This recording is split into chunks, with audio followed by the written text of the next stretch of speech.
take all. Stanley Cup Final Game 7. As unbelievable as it sounds, Sean McDonough. Welcome to SportsCenter. Nicole Briscoe, Zubin Mehenti, the two best words in sports. But a week ago today, if you said those two words, Game 7, you would have been laughed out of any sports bar you were watching the Cup. Absolutely, because look at this. Teams that once held 3-0 leads in the NHL, 206-4. Like, you're going into this game, you're like, oh, Game 6, surely that's it. To Edmonton we go. Steve Levy, take it away. Thanks very much. Yes, you could not have seen this coming. And here in Edmonton, the next time they see their beloved Oilers could be for a Stanley Cup winning parade or maybe the preseason home opener. There's Leafs. Come next year. I was Leafs last night with the moonwalk. Last night. Snoop's in Calgary tonight, by the way. But you know he was watching the game, streaming it on ESPN+. Shout out to Cowboys. What a wild Stanley Cup final again. This really screamed as if it was going to be a sweep after the first 3 games and ho-hum. And now we've got a series for the ages and all the pretty pictures for you from Edmonton, which is the city, province of Alberta. The country is Canada. The cup is Stanley. And there it is. Getting ready. They got to bring that to Florida, too. That's extra baggage, They've been lugging that around for a while now. It's like you've been lugging us around. Oh. All right. Pick it up. Middle of the first period now. Aleksander Barkov pass picked off. Leon Draisaitl had a great first period. Terrific pass there to Warren Foegele. Yeah, but Draisaitl got really skating tonight. Started to get his game back. Made an unbelievable solid pass to Foegele to make it 1-0. Absolutely ridiculous. Watch the toe drag here. The patience. Backdoor sauce for the finish. Unbelievable. He was great tonight. Did a lot of things well. Big part of the reason why there's a Game 7. Crazy pass. So the second period, after it's 1-0 Edmonton, bad turnover leads to this. I mean, it was a nothing-looking play, PK, and it leads to a goal. Well, amazing. You can line up all the highlights tonight. There were so many like this where Florida was just caught out of position, bad decision-making, unforced errors, shot themselves in the foot many times. So Adam Henrique gets that one. Then 10 seconds later, Carter Verhaeghe to Sasha Barkov, and it's a goal. And as loud as the building was, it went silent, because now it's a 2-1 hockey game. But wait a second, Coach Knobloch's going to challenge for offside. Well, this is an incredible, critical point of the game. Got called offside, so I got to give the coaching staff a lot of credit. And we keep talking about they were able to make that call, in my opinion, because they weren't afraid of the Panther power play, which has really struggled in this series there, and one of the reasons why they haven't won in the last 3 games. Oliver Ekman-Larsson. Oh, unbelievable. Stuart Skinner had himself a hockey game. Kulak, this was unbelievable stick. And for the Edmonton defense, I mean, I hope all the forwards are taking them out to dinner because they played phenomenal tonight. They were all great. Oilers still had a 2-0 lead here. Gustav Forsling takes a shot blocked by Ryan Nugent-Hopkins. It's Zach Hyman off to the races. Yeah, I think what PK was saying earlier, a lot of unforced errors by the Panthers today. And at this point of the series and of the season, that the margin for error is so small that those mistakes are being turned into goals. And one of the reasons why the Oilers were able to win again tonight. 3-0 felt like 5-0 at that point, but things got a little tighter in the third. Verhaeghe to Barkov. Barkov was by far the Panthers' best forward tonight. Oh, no, he's unbelievable tonight. And you know what? He's a Conn Smythe guy. If they win, he's going to have to be a big part of them getting it done. And then there's 3 minutes left. Ryan McLeod gets some open ice, middle of the net. It was electric. Leaves. It was so loud. Barn was good. Oh, my God. Hey, it's always good here. Florida's still trying to get on the board. Matthew Tkachuk the shot. Skinner blocks it. And Darnell Nurse for the empty net. And Skinner picks up an assist on the goal. Darnell Nurse was unbelievable tonight. His best game of the season, including the regular season. He was phenomenal tonight. Did it all. Coach, you went into the series saying you'd be prepared to play 7 games. Now that we are at Game 7, just what's your message to the guys and kind of how do you flip the script here after these last 3 games? We talked about tonight, how we'll handle tonight. I think I'm going to get the opportunity to meet with you people 5 more times before the next game. We'll start building that out. It didn't happen after the game. Stay in that same row, left side, Jordan. Paul, all 3 games, you guys struggled out of the gate. Just what are you seeing, especially in the first periods over these last few games? So I didn't feel we struggled in the first period. Last game we gave up a shorthanded. I liked their first period an awful lot. They were good in the first period. They were quick and they were honest. We didn't move the puck well enough to pull that off. Right side, first row. Paul, understand the emotion in the moment, but I'm wondering now what you thought of the offside review and did they get the call right? I have no idea.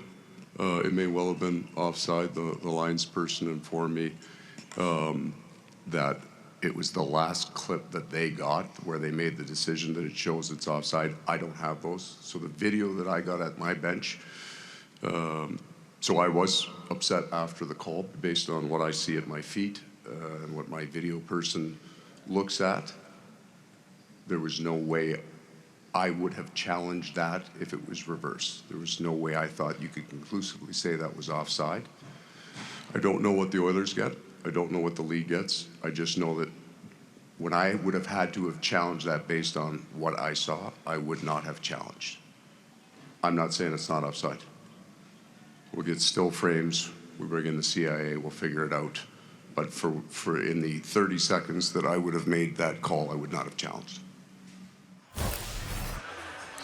Paul Maurice taking the high road there, and good for him. We've heard from coaches about it's impossible to manufacture desperation. The Oilers had been the desperate team here, facing elimination. Now Florida, now the desperation's equal. What about tonight? What'd you see from the mistakes of the Florida Panthers here and the great play by Edmonton? Well, if you don't want to have desperation to win a Stanley Cup, have the desperation to play solid defense in front of your goaltender. I had the luxury of playing in front of Carey Price and Pekka Rinne. Yeah, pretty good. And you know what? You never want to let those guys down, especially how well he's played this playoffs. And just mental lapses, not committed to managing the puck. Here, execution. If you're going to make a play, make it. But when you're on the ice with Leon Draisaitl, you cannot give him an opportunity to enter this series. He makes a high-end, big-time play early in the game to get him on the board. Here's Sam Bennett. You know that he's going for a change. You can't swoop. You can't dive in. You've got to support that. You've got to be back. You're F3. You've got to be the high guy to protect the rush. Too many rush goals, right? 12 out of 20 goals. Oh, yeah. 12 out of 20 goals have come off the rush. Unforced error by Forsling. Manage the puck. Put that back down low. 2-0 game. You don't have to win it. I said it before the second. You don't have to win the game every shift. Be patient. And when you're struggling to find your game, sometimes you force things, you overthink, you second guess, and they're doing that right now. I think the Panthers were desperate tonight. I think they really felt the need to win this game, and they weren't able to do it because the Oilers' speed is causing them all kinds of problems all over the ice, and especially on the forecheck, and it's through the neutral zone. And because of it, Panthers are off their game right now. They don't know whether they should be playing a full court press like they have throughout the playoffs, or they should be sitting back playing a much more conservative style. And because of it, they're in between. There's gaps all over the ice. And then on top of it, making unforced errors that the Oilers are taking advantage of. This is a big problem for Florida. They got to decide how they're going to win the Game 7, if they're going to win it. And they got to marry it, and they got to execute it the way we've seen them throughout these playoffs. But right now, they're in a bit of a bind because the Oilers are playing with a tremendous amount of confidence, and they're going to be tough to beat in Game 7. These next 2 days will be interesting, too, how both teams approach these next 2 days. Exactly. Because, you know, in history, I mean, we never see this when you look in history. Teams with a 3-0 lead in a best-of-7 series. You know, you saw it happen in hockey in 2014, the last time. One time in baseball. Never in the NBA, and here we are now, one more time back in it in the National Hockey League. 13 consecutive championship series. Think about the NBA, the NHL, and the World Series that haven't gone 7 games. That streak is now over. We've had 3 match points, but Game 7, so everyone's dream, and that's what we need to be ready for the Game 7. How tough was that offside call to overturn a goal, the first one? Well, it was offside, so it doesn't count. I mean, we had our chances after that. We had our chances to get to 1 goal, but then they got 3-0. Again, the eyes of the sports world Monday on Game 7 from 3-0 to 3-3. Edmonton, just the 3rd team ever to force a Game 7 after that 3-0 hole in the Cup Final, joining the 45 Wings and the 42 Leafs. That 42 Leafs team being the only team to complete the comeback. Maybe they'll have some company from their Canadian compatriots come Monday night.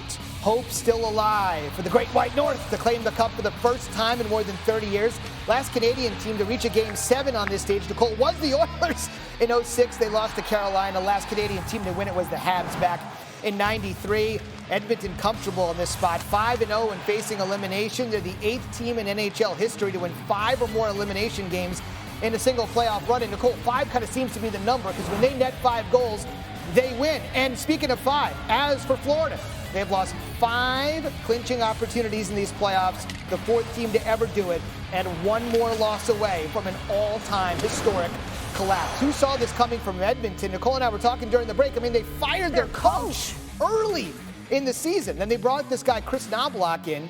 Instead of losing a 4th straight, remember, when he took over, they had lost 3 straight. Every time they're on the verge, Nicole, of losing 4 in a row, they rip off a lengthy win streak, and if they can, let's see, win Monday night, that would be 4 in a row, and the Cup would be there. Having a belief, I think, it's kind of an untold, it's hard to really put it into words. There's just a feeling, a really strong feeling of belief with this whole group, and we've had that for a long time now, and no matter what situation that we put ourselves in, we always do have that belief. So me saying that felt very just normal. I really do believe in this group, and I'm sticking to those words. If anyone can do it, it's the Oil. So we got a lot more work to do here, though. It's been a hell of a story so far, but at the end of the day, we play to win, right? And this is going to be the hardest game for us, and they're going to come out hard. They're going to play at home. We have to bring our game again, and I'm just really proud of the way we gave ourselves a chance, right? That's what it's all about, and but by no means is this going to be easy walk in the park now. This is going to be the hardest game of the series, and we know that. We're aware of that, but that being said, obviously really, really proud to give ourselves a chance. There have been a few empty netters tacked on, but the Oilers have also won by a total of 13 goals in the last 3 games. That goal differential is tied for the largest in a 3-game span in Stanley Cup Final history with the Oilers during the peak Gretzky era back in 1984.